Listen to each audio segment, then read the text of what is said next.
purpose of the Shakir exercise is to strengthen the muscles of the neck to facilitate the opening of the throat for passage of food. It also is to improve hyolaryngeal elevation. You're going to strengthen the suprahyoid muscles, including the geniohyoid, the thyrohyoid, and the digastric muscles. This will help significantly decrease hypopharyngeal pressure as the bolus enters the upper esophageal sphincter. This allows the bolus to pass through with less resistance than it would otherwise.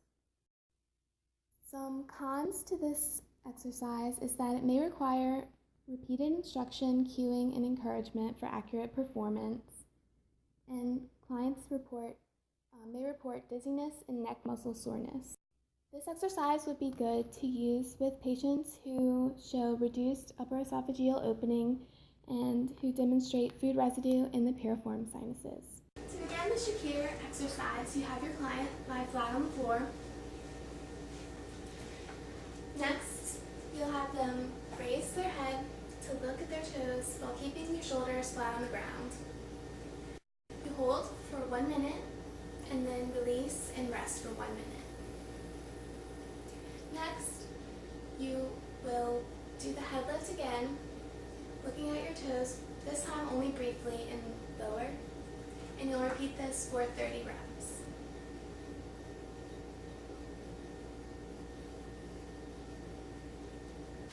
In the event your client can't lie flat on the floor, you can do a modified version of the Shakir exercise. Take a towel and roll it up. Then place it under your client's chin and instruct them to squeeze tightly as hard as they can for 5 seconds, and then release. And you'll repeat that for 10 times. Wu et al. Conducted a research study to investigate the muscle activity of suprahyoid and infrahyoid muscles according to participants' performance frequency of the Shaker exercise after 6 weeks. Participants were assigned to one of 2 frequency groups, either 1 time per day or 3 times per day. The results of electromyographic studies showed improvement of muscle activity in both groups with no marked differences between the 2 groups, thus demonstrating the effectiveness of the exercise for improving the swallow for up to 4 weeks after the completion of the study. The purpose of the effortful swallow or modified Valsalva maneuver is to increase effort, which increases posterior movement of the base of the tongue. It is also to reduce the amount of food residue in the valvulae of the throat, thereby improving pharyngeal clearance. May be used with patients who exhibit residue in the valvulae after the swallow. It may also be used with treated head and neck cancer patients who demonstrate reduced tongue strength, decreased pharyngeal contraction, decreased laryngeal elevation, decreased laryngeal vestibule closure, cricopharyngeal dysmotility, or reduced tongue base retraction. The effortful swallow technique, or the modified Valsalva, is done by you can use liquid or you could just use saliva. You're going to give the client the liquid and instruct them to take a sip and then contain all of the liquid bolus onto the center of their tongue, keeping the lips tightly sealed, and then forcefully swallowing hard so that visible effort is seen in the throat. Research conducted by McCabe et al. In 2009 aimed to investigate the effectiveness of behavioral interventions, such as the effortful swallow maneuver, on swallowing physiology for patients with a structural disorder like head and neck cancer. Outcome measures included base of tongue to posterior pharyngeal wall pressure, duration of base of tongue to posterior pharyngeal wall contact, and percentage of pharyngeal residue.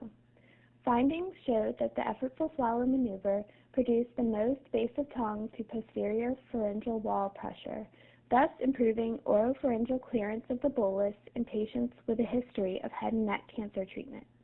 However, the increased effort required to perform the maneuver may cause premature fatigue in patients of this population, which may affect the effectiveness of its use over time. The multiple swallow or dry swallow is used when residue is present anywhere in the oral cavity, pharynx, or esophagus. This helps clear the residue before consuming the next bolus to prevent buildup of residue in the system. This maneuver is good for patients who exhibit reduced anterior-posterior tongue movement and those who exhibit reduced pharyngeal constriction or clearance. The purpose of a dry swallow is to swallow without a bolus, and it usually aids in saliva control. Patients who have trouble swallowing and controlling saliva can benefit from this technique.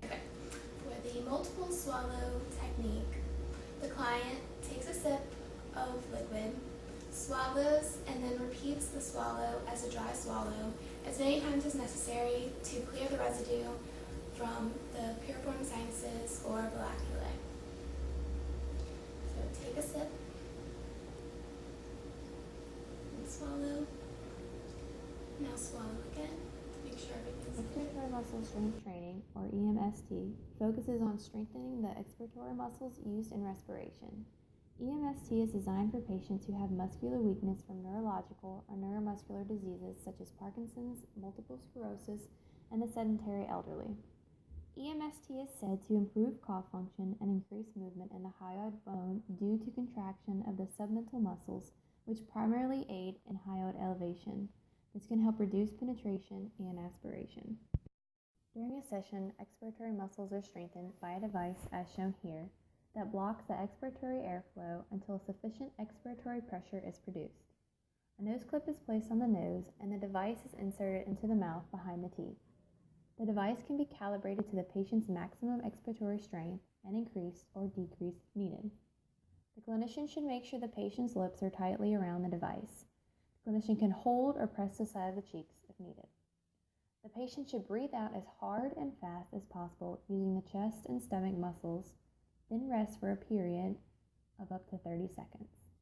Wheeler-Hegelin, Rosenbach, and Sapienza, 2008, investigated the different effects of hyoid motion and associated submental activation in healthy adults during swallow therapy of two swallow-specific tasks in the EMST. The authors focused on two components of rehabilitation, which are task-specific and task overload. 25 healthy male and female participants completed all three swallowing tasks as well as a normal dry swallow. The results found that EMST achieved higher maximum and average submental surface onset of muscle activation during a swallowing activity versus the normal swallow, meaning that EMST does accomplish task overload. The results also showed that maximum displacement and displacement associated with the maximum angle were significantly less with EMST. Thus, EMST was not task-specific. Thermal-tactile stimulation is the stroking or rubbing of one or more of the swallowing organs with a cold probe. The rationale is that providing a cold stimulus will heighten the oral awareness and help stimulate the onset of a swallow. TTS usually concentrates on three reflex sites: the tongue base for improving the tongue base retraction reflex, the soft palate for improving the palatal reflex, and the velopharyngeal closure and superior and medial pharyngeal constrictor musculature to improve the pharyngeal constrictor reflex. Patients who have dysphagia caused by sensory deficits can benefit from this treatment. Precautions are listed here.